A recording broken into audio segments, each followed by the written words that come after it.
नमस्कार, मी मिनल माळी मडवी. न्यूज मराठी 24/7च्या बातम्या गावाकडच्या मध्ये आपल्या सगळ्यांचं स्वागत. पाहूया गावाकडील काही महत्त्वाच्या बातम्या. छत्रपती संभाजीनगर इथं क्रीडा आढावा बैठक आयोजित करण्यात आली होती. यावेळी क्रीडा मंत्री माणिकराव कोकाटे यांच्यासमोर खेळाडूंनी आपल्या अडचणी आणि समस्या मांडल्या.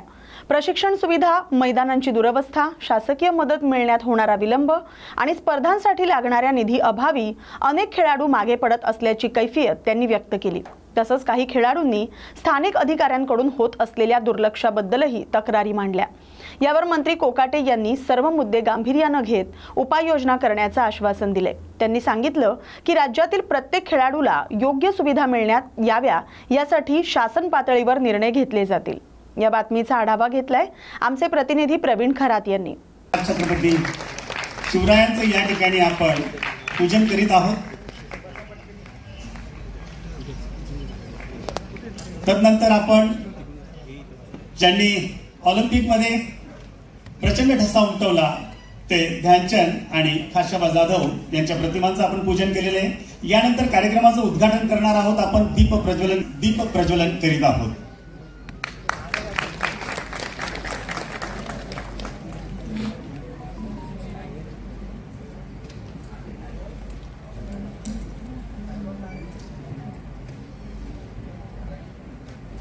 आणि विभागातून आलेल्या सर्व क्रीडा क्षेत्रातील तन्मन धनाने योगदान देणाऱ्या माझ्या सर्व सहकार्यांचं या विभागा दृष्टीने प्रत्येकाला संधी देण्याचं एक मोठी उपाययोजना सर आपण सुरू केलेली आहे. राज्यामध्ये नागपूर असेल, अमरावती असेल, नाशिक असेल, त्यानंतर आपल्या संभाजीनगर विभागाचा कार्यक्रम होतो आहे. आणि मित्रांनो, मला सांगायला आनंद वाटतो की आपणा सर्वांना एक संधी मिळालेली आहे. मान्य मंत्री महोदयांनी क्रीडा क्षेत्राला आणि युवा क्षेत्राला चालना देण्याचा एक विडा उचललेला आहे. माननीय प्रधानमंत्री मोदयांचं जे विजन आहे विकसित भारत 2047, त्याच अनुषंगाने विकसित महाराष्ट्र 2047 क्रीडा क्षेत्रामध्ये आणि युवा क्षेत्रामध्ये नेण्यासाठी माननीय क्रीडा मंत्री महोदय अविरत मेहनत घेत आहेत. आणि त्याचाच एक भाग म्हणून या ठिकाणी आपल्याला आपल्या ज्या काही अडीअडचणी असतील, दैनंदिन कामकाजाच्या दृष्टीने असतील, आपलं काही विजन असेल की जे क्रीडा क्षेत्राला राष्ट्रीय नव्हे तर आंतरराष्ट्रीय पातळीवर नेण्यासाठी, राज्याचा आणि देशाचा नावलौकिक वाढवण्यासाठी. खरं तर दिवाळीचा खूप चांगली भेट आपल्याला क्रीडा मंत्री महोदयांनी दिलेली आहे. सर, आपले मनपूर्वक धन्यवाद की दिवाळीच्या निमित्ताने आपण गोड भेट आम्हाला दिलेली आहे की साक्षात शासन आपल्या दारी आलेलं आहे आणि आपल्याला आपले विचार मांडण्याची संधी आज या व्यासपीठावरून मिळत आहे. मी आपला जास्त वेळ घेणार नाही. सर, छत्रपती संभाजीनगर विभागाच्या बाबतीत मी सांगू इच्छितो की 28 एकर परिसरामध्ये एक सुसज्ज असं विभागीय क्रीडा संकुल सुरू आहे. साधारणतः जानेवारी महिन्यात त्याचं लोकार्पण होऊ शकतं. नुकतेच माननीय पालकमंत्री महोदयांनी 12 कोटी मंजूर करून त्यासाठी फ्लड लाईटची देखील व्यवस्था आपल्याला करून दिलेली आहे. महापालिकेने विहीर उपलब्ध करून दिली आहे. जेणेकरून आपल्या महाराष्ट्रात चांगले कोच मिळतील असं मी साध्यने मानत आहोत. पण मला कुठे यश आलं नाही. पण मी मागच्या वर्षी इथे 6 दिवस उपोषण केलं छत्रपती संभाजीनगरला. त्याच्यानंतर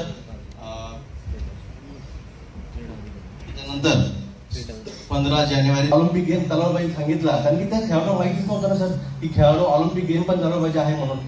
जेव्हा असे काही प्रशिक्षक येतील, खेळाडू येतील, छत्रपती आवडीतील खेळाडू येतील, प्रशिक्षक येतील, तेव्हाच आपल्या महाराष्ट्राला जे विजन आहे ते आपलं नक्कीच पूर्ण होईल.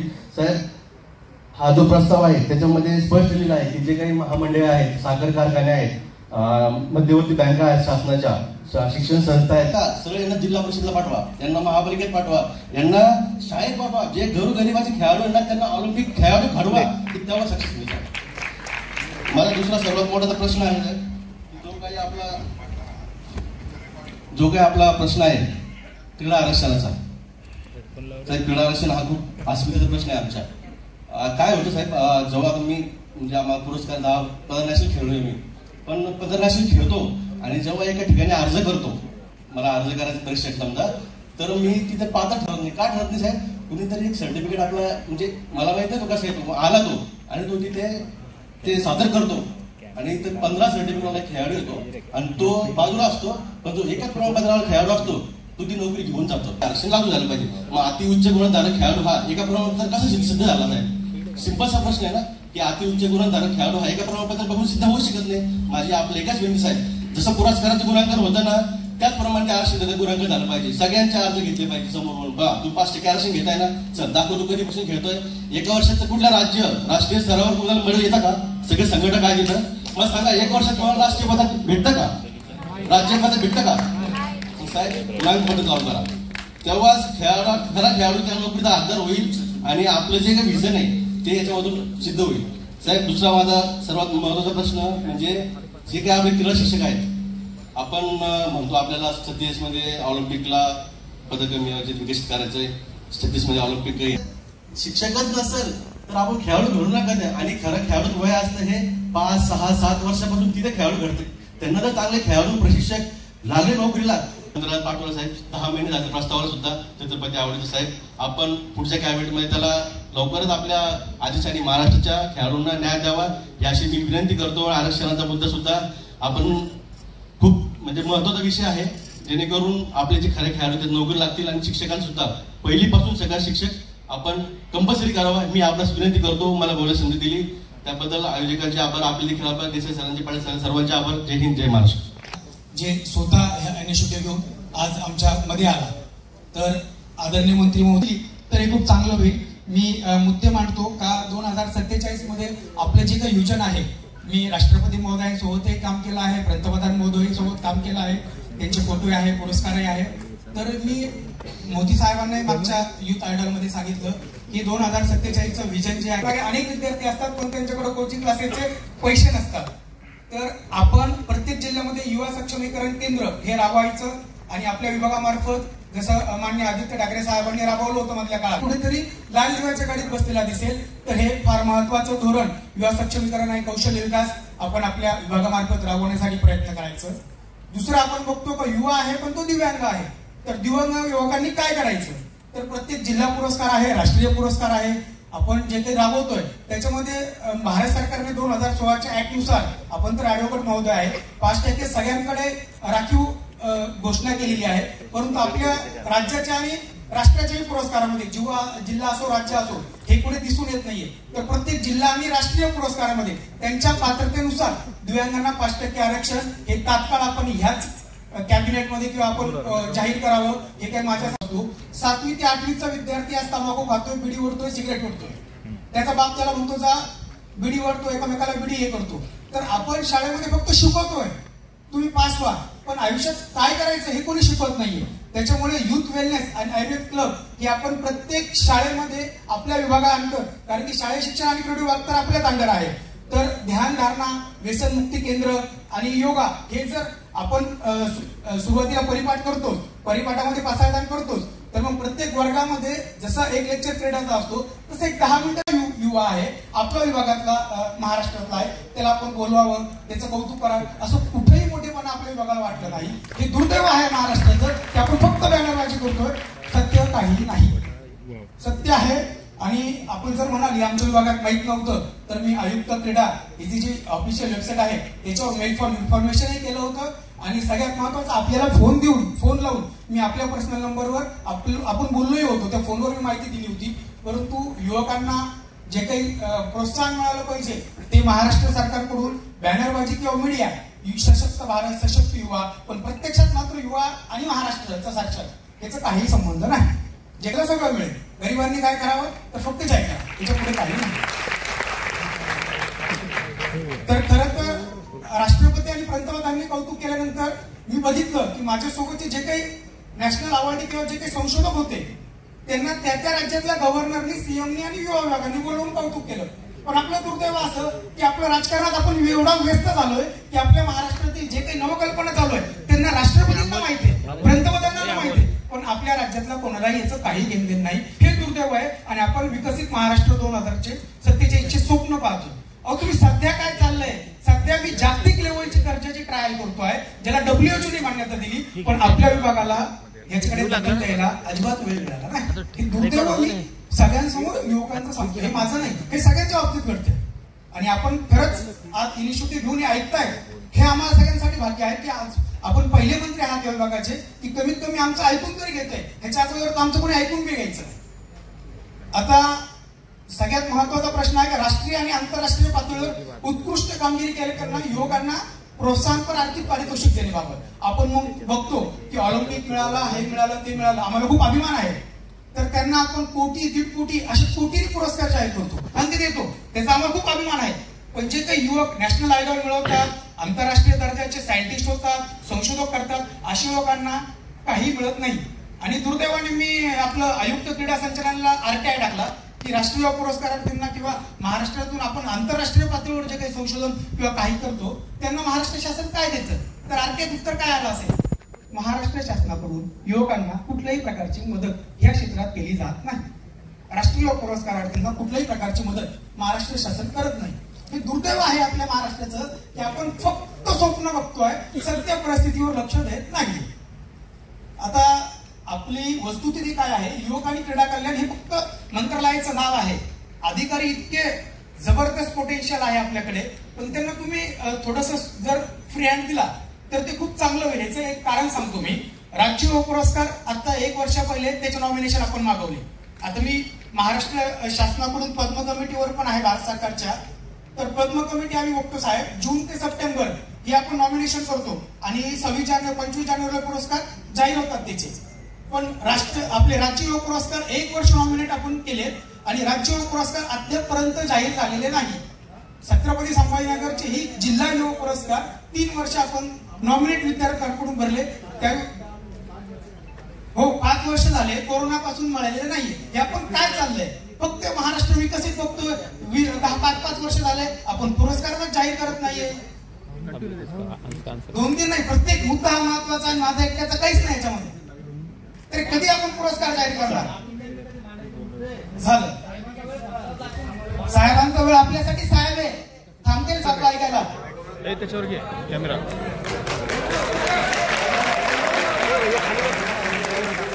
आणि ऍज अ जबाबदार राष्ट्रपती पुरस्कार विजेता म्हणून बोलतोय. राज्य युवा पुरस्कार झाले साहेब, नॉमिनेट करून 1 वर्ष झालंय. आमचे युवा, आता मला तर नॅशनल मिळालंय, मला राज्यात काही संबंध नाही, पण मला युवा सांगतात, आमचे युवा फोन लावतात पुणे ऑफिसला. पुणे ऑफिस सांगते शासनाकडे फाईल आणली आहे, शासनाकडून अजून काहीच मिळालं नाही. मग शासन आपण पुरस्कार जे नॉमिनेशन घेतले त्यांचे तरी डिक्लेअर करून टाका आणि पुरस्कार घेताना आपल्या नेतृत्वाखाली एक असं काहीतरी सोय करा का माननीय मंत्री महोदय किंवा आमदार खासदारांचं शिफारस पत्र जरी असेल तरी क्वालिटीनुसार त्याला तुम्ही अवॉर्ड द्या, तर गरीबांना न्याय मिळेल. आता ह्यानंतरचा एक महत्वाचा मुद्दा महाराष्ट्रातील आपण बघितलं, मागच्या वर्षी भारत मंडपमध्ये युथ आयडॉलचं हे झालं, तर याच्याबद्दल न बोललेलं बरं. इतकी युवकांची परिस्थिती महाराष्ट्रात वाईट आहे. 3 जानेवारीला त्यांच्या मेरिट बेसवर आपण बघतो की त्यांचं सिलेक्शन झालं. त्यांनी मीडियामध्ये नाव दिलं, बातम्या दिल्या, पेपरमध्ये जाहिराती केल्या, तुम्ही तुमचे कपडे छापा, पोरांनी कर्ज काढून कसं तरी उसने पासने करून ब्लेझर घेतले, सगळं घेतलं. आणि दुर्दैवाने मंत्री महोदय, तुम्ही त्या काळात मंत्री महोदय नव्हतात, पण 6 जानेवारीला एक दिल्लीहून सहज मेसेज आला, जो काही मेल नव्हता, ऑफिशियल नव्हता, तर युथ आयडॉलला आणू नका. तर एका मिनिटात सगळ्या युवकांचं स्वप्न आपल्या महाराष्ट्र शासनाने बिघडवलं आणि संदेश दिला की युथ आयडॉल कॅन्सल झाले. ते लोक, ते युवा 1-1 वर्ष त्यांच्या घरातून 1-1 महिना बाहेर निघले नाही का, त्यांनी सांगितलं आम्ही दिल्लीला जाणार आणि ते घरी बसले. हे थांबा 1 मिनिट सर, हे कोण नंतर ऐकणार नाही. महाराष्ट्र सोडून पूर्ण राज्यातले युवा सगळं भारत मंडपांमध्ये पंतप्रधान महोदयांसमोर होते. फक्त महाराष्ट्रातले युवा नव्हते. हे महाराष्ट्रातलं वजन आहे. दिल्लीचेही तख्त राखवतो महाराष्ट्र माझा, जो काही महाराष्ट्राच्याच काही किंमत ह्या राजकारणामध्ये उरलेली नाही. आणि दुर्दैव असं की ठीक आहे, आपण एक शब्द टाकायला पाहिजे होता की दिल्ली साठी प्रत्येकाचं रिझर्वेशन झालं आहे, सगळं आहे. आता आमचे 14च युवा होते ना, 3000ची कॅपॅसिटी होती आणि प्रत्येक महाराष्ट्रातल्या सोडून भारतातले सगळे युवा तिथे उपस्थित होते. मग आपल्या 14 युवकांनी काय फरक पडला असता, ते ठीक आहे. पण नंतर आपल्या युवा संचालनाने एवढं मोठं मन दाखवायला पाहिजे होतं का ठीक आहे, माझे पोरं आहेत ना, माझी पिल्लं आहे ना, तर त्यांचं दिल्लीला आपण नेऊ शकलो नाही ना.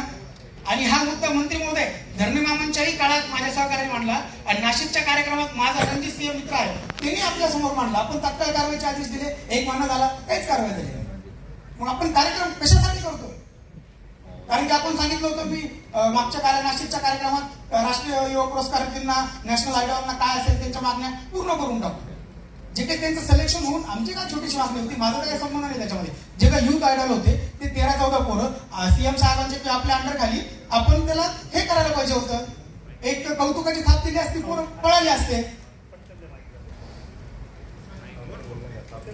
तर हे फार महत्वाचं आहे. एक तळागाळातला सामान्य घरचा विद्यार्थी म्हणून मी आपल्यासमोर जीवाच्या आकांताने प्रश्न निर्माण करतोय. आता राष्ट्रीय पुरस्कार विजेते आपण बघतो की यांची एक छोटीशी मागणी होती का राजस्थान, कर्नाटक, गुजरात, उत्तर प्रदेश यांच्या सरकारने काय केलंय, त्यांना एसटी फ्री केली आहे, त्यांना छोटे छोटे आयडी दिल्या. फक्त एक आयडी हा आमचा राष्ट्रीय पुरस्कारार्थी आहे. याच्यासाठी मी मंत्री महोदयांना भेटलो. त्यांनी तात्काळ कारवाईचे आदेश दिले आदरणीय बनसोडे साहेबांनी. ते तुमच्या रणजितसिंह देसाई कोण होते ते IAS अधिकारी, त्यांच्याकडे फाईल गेली. काहीच झालं नाही. पुढे मी पुणे ऑफिसला विचारलं, त्यांनी म्हणे शासन स्तरावर फाईल आहे. म्हणजे फक्त आयडी साठी फाईल जर आपल्याला 2-2 वर्ष लागत असेल तर विकसित महाराष्ट्र 2047 हे होणं शक्यच नाही साहेब. तर मी सगळ्यांचा फार वेळ घेत नाही आता. मी एवढं सांगतो की आपण युवा विभागाचे मंत्री महोदय आहात. आम्हाला खूप अभिमान आपला आहे की आपण स्वतः सगळे अधिकारी महोदयांना घेऊन आला. तर मी आपल्याकडे फाईल देतो. कृपया ती फाईल माझी नाही, ती महाराष्ट्रातील युवकांचं तळाच्या आकंठाने दिलेल्या प्रश्नाची उत्तरं आहेत, मागण्या आहेत. आपण त्या तात्काळ 8 दिवसामध्ये पूर्ण कराव्यात ही आमची विनंती आहे. आपल्याकडे फाईल पुढच्या 2 मिनिटांमध्ये येईल. धन्यवाद सर. चालू आहे देखो चालू एकदा शूटिंग रेग्युलर चालू आहे. महाराष्ट्र 2047 धोरण तयार करायचे. त्यामुळे धोरणामध्ये काय असावं समावेश त्याच्या सूचना करा. तुम्ही तक्रार नका करू, सूचना करा. आम्ही त्या धोरणामध्ये समावेश करतो आणि लगेच तुम्हाला ताबडतोब या ठिकाणी गोष्टीची उपलब्धता होणार नाही. ज्या दिवशी आमचं धोरण लॉन्च होईल राज्य सरकारचं त्या दिवशी धोरणाच्या अनुषंगाने या ठिकाणी अधिकारी काम करतील. आता धोरणामध्ये जर समावेश नसेल आणि अधिकारी काम करत असतील तर त्यांचा दोष नाही. मुळात धोरण जर या ठिकाणी चुकीचं असेल किंवा धोरणामध्ये समावेश नसेल तर तो धोरणामध्ये समावेश करावं यासाठी तुम्ही सूचना करा. म्हणजे आम्हाला येणाऱ्या महिन्या 2 महिन्यामध्ये आमच्या ज्या सुविधा आम्ही जे बैठक इंटरॅक्शन करतोय लोकांबरोबर त्याचा उद्देशच आहे की आम्हाला धोरणामध्ये त्याचा समावेश करायचा आहे. त्यामुळे ह्या ज्या तुमच्या मागण्या आहेत ना या धोरणामध्ये टाकून आम्ही त्याकडे तुम्ही मागण्या करा आमच्याकडे की बा काय काय तुम्हाला अपेक्षित आहे.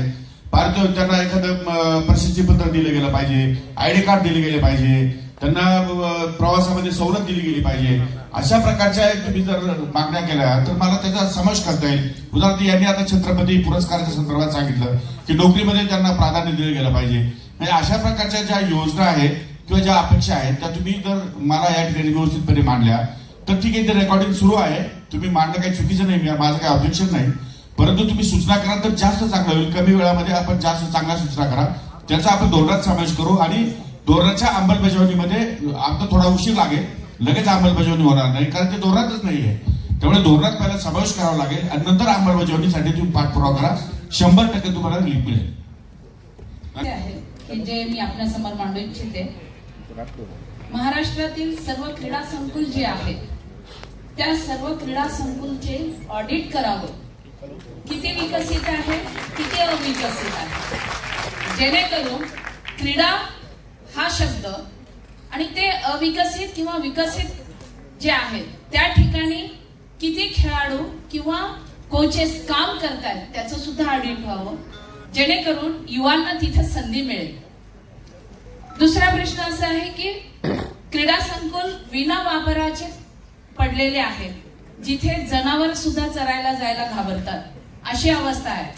मग आपण इथे करोडो रुपये खर्च करून जे उभारलेलं इन्फ्रास्ट्रक्चर आहे त्याचा वापर युटिलायझेशन कसं व्हायला पाहिजे ह्याचा जर अभ्यास केला तर युवकांना एक त्या ठिकाणी आर्थिक सुबत्ता प्राप्त करण्यासाठी संधी मिळू शकेल. त्याचंही फार मोठं नियोजन आहे. ते कशा पद्धतीने करायचं शासन नक्कीच विचार करेल आणि ज्या माध्यमातून प्रत्येक फक्त युवक हा खेळाडू निर्माण न करता पूर्ण समान की जिथे मनापासून माणूस खेळायला येतं तिथे वयाचा विचार होत नाही पण प्रायोरिटीने करेल. त्यानंतर जे प्रशिक्षक नेमण्याचं सुद्धा काम करेल किंवा काही संघटना जर जबाबदारी घेणार असेल तर संघटनांनी संपर्क साधला तर मी काही मैदानं हे निश्चितपणे तुमच्याकडे काही वर्षासाठी सांभाळायला देईल. पण त्याचा रिपोर्ट कार्ड मला मात्र जसं आम्ही अधिकाऱ्याकडनं घेणार आहोत रिपोर्ट कार्ड, पण आपल्याकडनं पण रिपोर्ट कार्डची मला आवश्यकता आहे की जोपर्यंत स्किल मेरिट तुम्ही देणार नाही तोपर्यंत ते कंटिन्यूस कोणतरी अग्रीमेंट जसं मुंबईमध्ये अग्रीमेंट केलं लोकांनी 1-1 रुपये भाडेपट्ट्याने जमिनी घेतल्या आहेत आणि कोट्यावधीची या ठिकाणी जे उड्डाणं करतायत आणि मेंबरशिप बांधतायत, क्लब सादर केले. तर त्या संदर्भात असं व्हायला नको म्हणून ज्या संघटना काम करू इच्छितात मनापासून त्या संघटनांना काही मैदानं आम्ही निश्चितपणे देणार आहोत आणि या संदर्भात इन्फ्रास्ट्रक्चर जिथे इथे कमी असेल, ज्या भागामध्ये जे खेळ खेळले जातात त्या भागामध्ये ते इन्फ्रास्ट्रक्चर, उदाहरणार्थ खो खो आहे ग्रामीण भागामध्ये, कबड्डी आहे ग्रामीण भागामध्ये, सिंथेटिक ट्रॅक लागतात 200-400 मीटरचे, किंवा आणखी काही इंडोर स्टेडियम्स आहेत, त्या संदर्भातलं इन्फ्रास्ट्रक्चर उभं करण्यासाठी शासन 100% प्रयत्न करेल. शासनाचा आतापर्यंतचा जो निर्णय आहे की 5 कोटी रुपये तालुका क्रीडा संकुलाला खर्च करावे, तर मी त्याच्यापेक्षाही पुढे जाऊन सांगेल की ज्या तालुक्यामध्ये जास्त पोटेन्शियल असेल, ज्या तालुक्यामध्ये जास्त लँड उपलब्ध असेल, त्या तालुक्यामध्ये 5 कोटीपर्यंत मर्यादित जाणं बरोबर नाही. जिथं कमी लँड आहे तिथं 5 कोटीच्या ऐवजी 3 कोटी खर्च होतील. जिथं जास्त लँड आहे, जास्त पोटेन्शियल आहे, तिथे 5 कोटीच्या ऐवजी 10 कोटी खर्च होतील. त्यामुळे अशा प्रकारचा नियम पुढे भविष्यात न ठेवता आपल्याला त्यातून काय मार्ग काढता येतो का, तोही आपण विचार करू. आणि तुम्ही सूचना ज्या केलेल्या आहेत त्या मला मान्य आहे, आपण सुधारणा करू. निश्चित धन्यवाद. ती तुम्ही लक्षात घेऊन आज या मराठवाड्याच्या दुष्काळग्रस्त मराठवाड्यात त्या ठिकाणी खेळाडूला कसं त्या ठिकाणी प्राधान्य देण्यात येईल आणि त्यांचा कसा फायदा करून देण्यात येईल आणि महाराष्ट्राचं देशाचं नाव कसं लौकिक करता येईल याकरता आपण या पुण्यभूमीत, छत्रपती शिवरायांच्या वंशजांच्या पुण्यभूमीत आपण या ठिकाणी आलेत. त्याबद्दल मी छत्रपती संभाजीनगर जिल्हा संघटना. सांगली जिल्ह्यातील पेठ ते ओझरडे गावचा रस्ता जागोजागी खड्डे पडल्यामुळे वाहनधारकांना कसरत करावी लागते. गेले 6 महिने शासनानं रस्ता तयार केला, परंतु 6 महिन्याच्या आतच रस्त्यावर खड्डे पडलेत. वारंवार तक्रार करूनही दुर्लक्ष होतंय असं गावकऱ्यांचं मत आहे. तरी रस्ता त्वरित दुरुस्त करण्यात यावा अशी मागणी सर्व स्तरातून केली जाते. या बातमीचा आढावा घेतलाय आमचे प्रतिनिधी कृष्णात पाटील यांनी.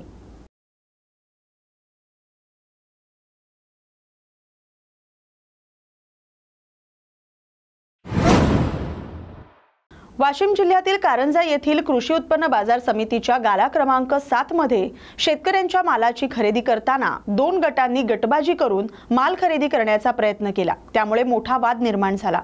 यामुळे शेतकऱ्यांच्या मालाला योग्य भाव मिळत नसल्यानं संतप्त शेतकऱ्यांनी एकत्र येत या प्रकाराला विरोध केला आणि खरेदी प्रक्रियेत मोठा गोंधळ झाला. मिळालेल्या माहितीनुसार आज बाजार समितीतील गाळा क्रमांक 7 मध्ये काही व्यापाऱ्यांच्या गटांनी संगनमत करून शेतकऱ्यांच्या शेतमालाची बोली लावली. 2 गटांमध्येच मालाची खरेदी विक्री होत असल्यामुळे इतर खरेदीदारांना योग्य बोली लावण्यास संधी मिळत नव्हती. परिणामी शेतकऱ्यांच्या शेतमालाला अपेक्षित आणि योग्य बाजारभाव मिळत नव्हता. या प्रकारामुळे शेतकऱ्यांमध्ये तीव्र संताप व्यक्त झाला.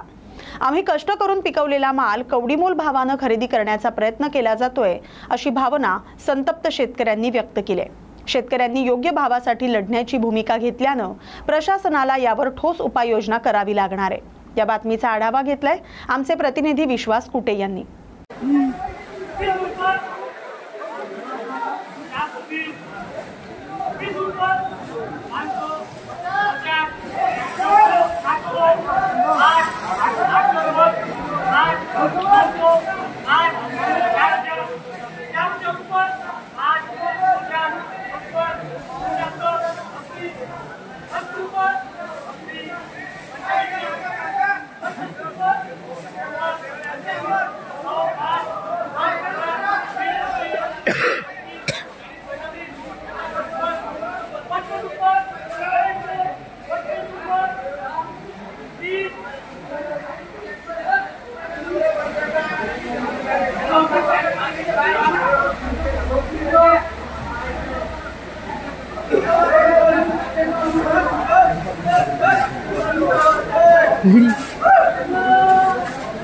घरी खोल गयो अरे इसकी मार बड़ा अच्छा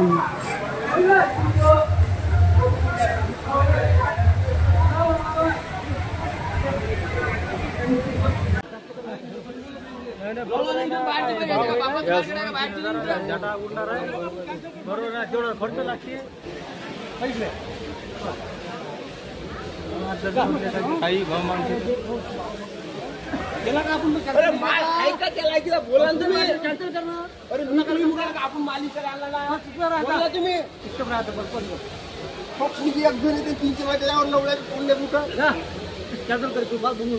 अरे पण एकाचा कॅन्सल होईल बाकी त्याला भाव बाकी त्याला भाव नाही भेटायला पाहिजे का. एक माणसाचा कॅन्सल होईल काय नाही कास्तकार काय जीव मारू राहिले ना कास्तकाराले 2 गट व्यापारी 2 गट बनवून राहिला नाही काय खर्च नाही एका नाही बोलणार ना, त्याची मनमानी आहे ना.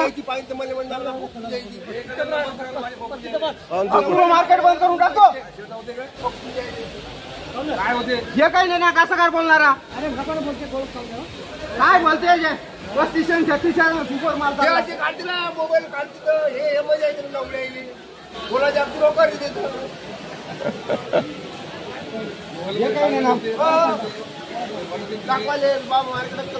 नाही कल्ला नाही कल्ला नाही. बंद करा बंद करा भावाचं नाही. बंद करा बंद करून टाका. बंद करा धनराशी बंद करून टाका. केंद्र आणि राज्य सरकारच्या योजना सामान्य जनतेपर्यंत पोहोचवून नगर परिषद निवडणुकीत भगवा फडकवा असं आवाहन केंद्रीय आयुष मंत्री प्रतापराव जाधव यांनी केले. 26 ऑक्टोबर रोजी शेगाव इथं स्थानिक स्वराज्य संस्थांच्या निवडणुकीच्या पार्श्वभूमीवर पदाधिकारी आणि कार्यकर्त्यांसोबत झालेल्या बैठकीत मार्गदर्शन करताना ते बोलत होते. या बातमीचा आढावा घेतलाय आमचे प्रतिनिधी रघुनाथ आघाव यांनी. शिवसेनेचंच प्रभुत्व राहिलेलं. अगदी त्या काळामध्ये शिवसेनेचे नगराध्यक्ष या शहरामध्ये झाले. धनुष्यबाण निशाणीवर निवडून आलेले नगराध्यक्ष आपल्या शहरामध्ये सुरुवातीला आले. मधल्या काळामध्ये थोडस मुख्यमंत्री एक चांगला नेता, सर्वसामान्यांमधला नेता म्हणून त्यांची प्रतिमा आहे. त्यांची प्रतिमा समोर करून आपण जर लोकांपर्यंत गेलो तर लोकांचं, माता भगिनींचं, तरुणांचं, शेतकऱ्यांचं हे पाठबळ मोठ्या प्रमाणामध्ये आपल्याला मिळणार. पहिल्या जीएसटीचे फायदे सुद्धा आपल्या सगळ्या लोकांना दररोज होत आहेत, पण ते दिसत नाही. कारण की प्रत्यक्ष आपल्या खिशात पैसा आला तर आपल्याला त्याचा अनुभव येतो का आपला फायदा झाला, पण न कळत होणारे फायदे. मी तुम्हाला एक उदाहरण देतो. ही जबाबदारी आपला पक्ष कसा वाढेल, आपल्या पक्षाचे जास्तीत जास्त उमेदवार कसे निवडून येतील यासाठी आपल्या सगळ्यांना प्रयत्न करायचे. आता ह्या ज्या नगरपालिकेच्या निवडणुका आहेत ह्या आपण महायुतीमध्येच लढण्याचा आपला प्रयत्न आहे. युती झाली पाहिजे, पण ती युती सन्मानानं झाली पाहिजे. या ठिकाणी आपल्याजवळ चांगले दावे जो 12% होता तो 5% आला, म्हणजे ऍव्हरेज मध्ये 9% जीएसटी कमी झाला. आता 2 लाख रुपये लोक जे बाजारामध्ये खर्च करतात त्यांचा 9% हिशोब केला तर मजुरी करणाऱ्या माणसाला वर्षाला 18 ते 20 हजार रुपये फक्त जीएसटी मुळे वाचून जातात. पण ते दिसत नाही, त्याचा प्रत्यक्ष हिशोब लागत नाही. हा फक्त गरीबातल्या गरीब माणसाचा हिशोब सांगितला. जे लोक लाखानं खर्च करणारे आहेत, जे सधन आहेत, मध्यमवर्गीय आहेत, त्यांचा तो वर्षाचा खर्च 5 लाख 10 लाख दरमोर असतो. त्याचं की त्यांना उत्पन्न होतं, त्याचा खर्च होतो, तर त्यांना त्यापैकी 10%च्या हिशोबानं त्यांचा फायदा व्हायला लागलेला. हे आपल्याला लोकांना पटवून द्यावं लागणार आहे की हा फायदा तुमचा होतोय. हजारो कोटी रुपये आपल्या ग्रामीण भागातले त्याच्यामुळे वाचलेले. करतो आमचे मित्र मंगेश भाऊ गायके यांना विनंती करतो. आताची परिस्थिती वेगळी आहे. आपले जे मुख्य नेते आहेत आदरणीय एकनाथराव शिंदे साहेब, आज आपल्याकडे 12 ते 14 उमेदवार सध्या आपल्यासोबत इथं आलेले आहेत. बाकी लोकांशी आमचं बोलणं आणि चर्चा सुरू आहे. शिवसेनेचे नेते संतोष भाऊ घाटोळे यांच्या सोबत विषयीभूत करतील.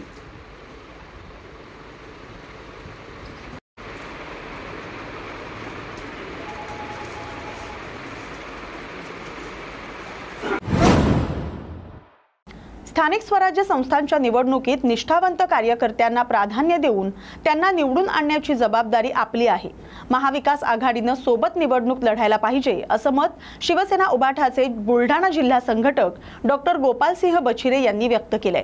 आपण एक सच्चे शिवसैनिक असून पक्षादेशावर अंमल करणारे आहोत. उद्धव ठाकरे यांच्या एका शब्दावर आपण विधानसभा निवडणुकीचा उमेदवारी अर्ज मागे घेतला आणि दिलेला उमेदवार निवडून आणला. त्यामुळे माझा सहवास, माझा विश्वास, माझा ध्यास आणि माझा श्वास शिवसेना आहे असं वक्तव्य बछिरे यांनी केलंय.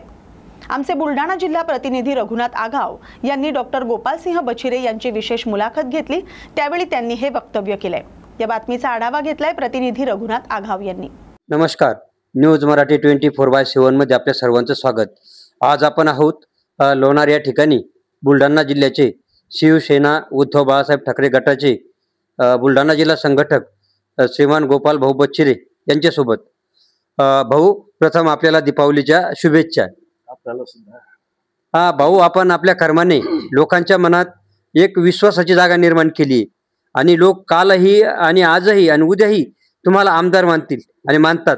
याविषयी आपलं मत काय? त्या सर्व माझ्या बंधूंचं, माझ्या भगिनींचं मी मनापासून आभार मानतो. मानणं वेगळी गोष्ट आहे, तो एक विश्वास आहे त्यांचा आणि त्या विश्वासाला तडा जाऊ देणार नाही. परंतु आज घडीला मी फक्त शिवसेनेचा एक जिल्ह्याचा संघटक आहे, याच्या पुढे काहीच नाहीये. त्या लोकांचे आभार मानतो मी. स्थानिक स्वराज्य संस्थाच्या निवडणुकीत स्थानिक स्वराज्य संस्थाच्या निवडणुकीमध्ये आपण स्वतः निवडणूक लढवणार आहात का? नाही, हे बघा, आता कसं आहे, मी विधानसभेचा उमेदवार म्हणून माझी ओळख झालेली आणि मी स्वतःच जर पुन्हा खालच्याही निवडणुकी ज्या कार्यकर्त्यांना लढायच्या असतात त्याही निवडणुकी मी लढत बसलो तर मग कार्यकर्त्यांनी करायचं काय? आणि म्हणून ह्या निवडणुकी ह्या कार्यकर्त्यांच्या आहेत, शिवसैनिकांच्या आहेत.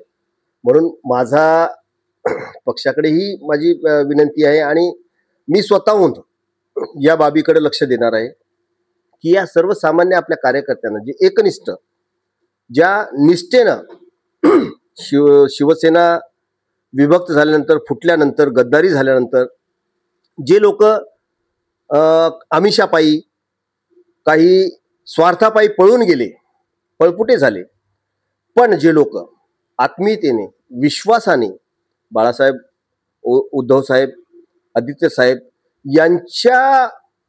यांच्यावर विश्वास ठेवून जे कायम राहिले, जसे आमचे लोणारमधले सरासरी सर्व नगरसेवक हे शिंदे गटात निघून गेले, परंतु एक नगरसेवक सिंधुताई गजानराव जाधव ह्या कायम राहिल्या उद्धव बाळासाहेब ठाकरे यांच्या शिवसेनेसोबत. मग अशा लोकांना न्याय देणं गरजेचं नाही का?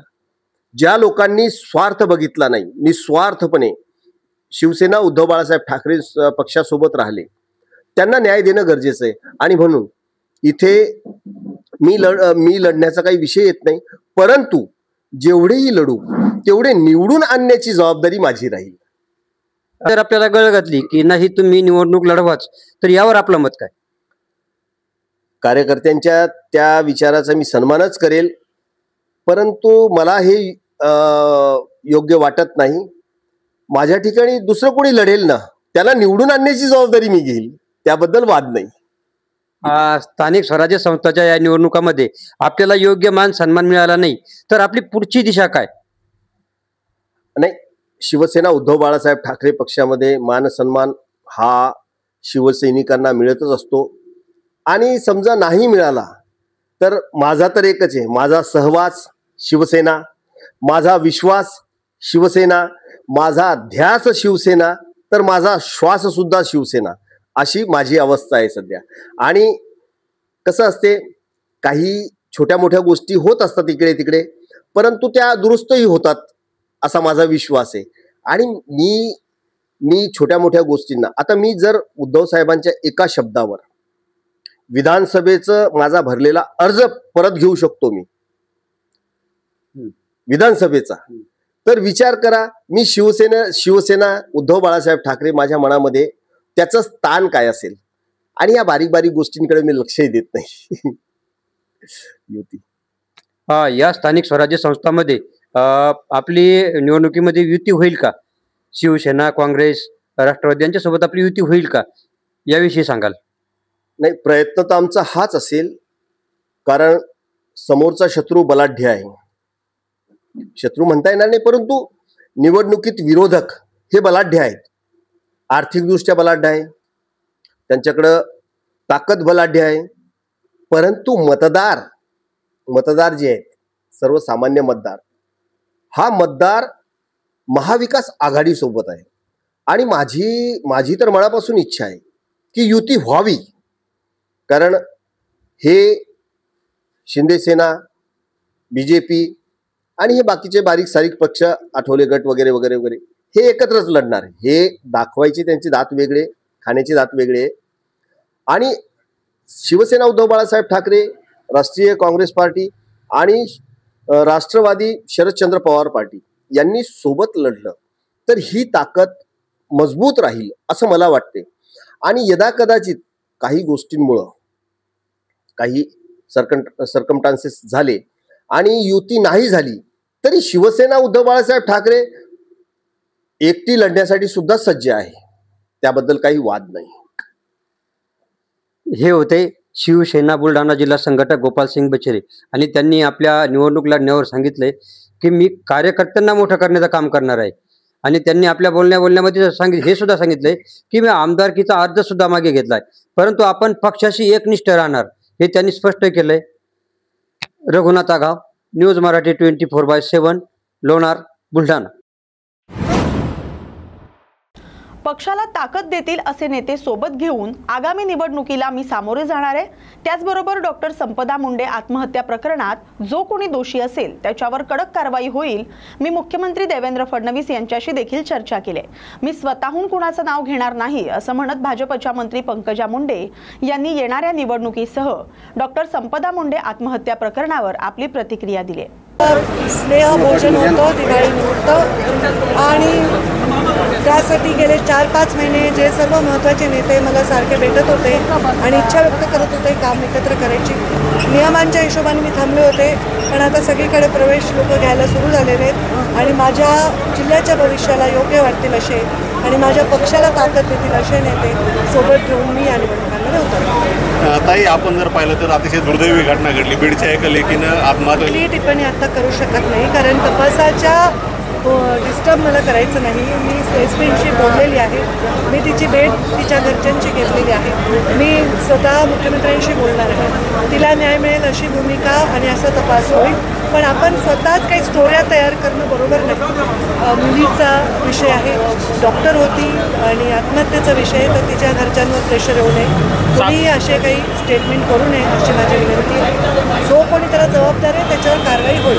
ताई, आपण बघितलं आज 2 मोठ्या नेत्यांचे प्रवेश या ठिकाणी झाले, तर आगामी काळात असेच काही आणखी धमाका बघायला मिळाला दिवाळीनंतर.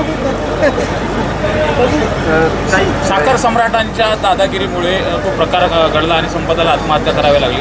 आता ज्या ऊसतोड मजुरांना तपासणी करत असताना तिला चुकीचे रिपोर्ट द्यायला सांगितले गेले असं तिच्या पत्रामध्ये देखील उल्लेख आहे. मी एखादी आत्महत्या मर्डर जेव्हा होत असतो त्यावेळी त्याच्यातल्या तपास फार नाजूक असतात. आपण स्वतःहूनच त्याचा मीडिया ट्रायल करू नये अशी माझी विनंती आहे.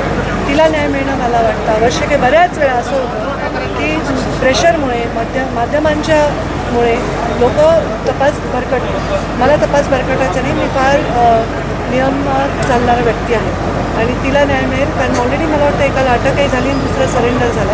अजून तो खोल तपासात कळेल. आपण कोणावर आरोप करणं माझं स्वभाव नाही. तपासांती जो कोणी गुन्हेगार असेल त्याला शिक्षा, ज्यांनी कोणी तिला उद्विग्न केले बीडच्या बदनामीमुळं आणि त्या पत्रामध्ये उल्लेख स्पष्टपणे झाला असं वाटतं. अत्यंत फेर होईल. पोलीस प्रशासन करेल. या बातमीसह बातमी गावाकडची मध्ये आता इथेच थांबतोय. अशाच गावाकडील महत्त्वाच्या बातम्यांसाठी पाहत रहा न्यूज मराठी 24/7. नवा भारत, नवा विचार.